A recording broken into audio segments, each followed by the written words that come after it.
All right, Dan. I'm with Dan McMenamin from Dan McMenamin Associates. How you doing today, Dan? Good to see you again. Good to see you.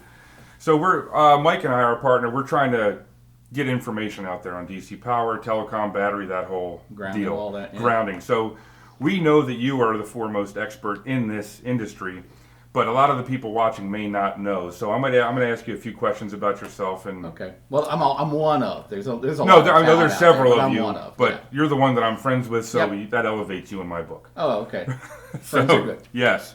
So how did you get into this business? How did you become a DC power guru, for lack of a better word? Well, I liked it. When I started, I was a technician, and in a switching center, and prior to that, I had worked as a mechanic, and I'd worked with electronics with my dad from the time I was like 8 or something. Okay. Fixing radios and TVs and stuff, and then cars and generators and So an inclination to engines fix and all things that. ever since you were young. Yeah, and my Air Force background was into that also. So when I hit a 5 crossbar office as a technician, the switch was fine. What's a 5 crossbar? Just because a lot of people watching this aren't going to know. Right. Because I don't know. It's one of the older electromechanical switching systems that started out in the late 30s, early 40s, and was in service until sometime in the late 70s when electronic switching came out, and then it was replaced by digital switching. So, Okay. But it's an older system and had big power plants.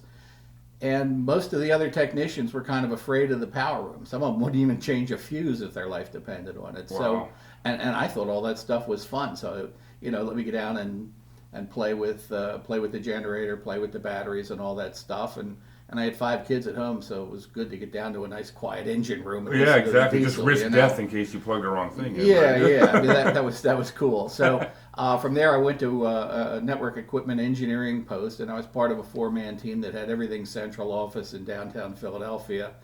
Then I got promoted into a maintenance engineering post for power, largely because I was one of the only guys really inclined to do it, and our power guru was retiring. So Okay. so they gave me a promotion, put me in that spot. At that point, I had Eastern Pennsylvania, Delaware, and part of Eastern Shore, Maryland. And which company was this with? That was with Bella, PA, Okay. which became Bell Atlantic, Verizon.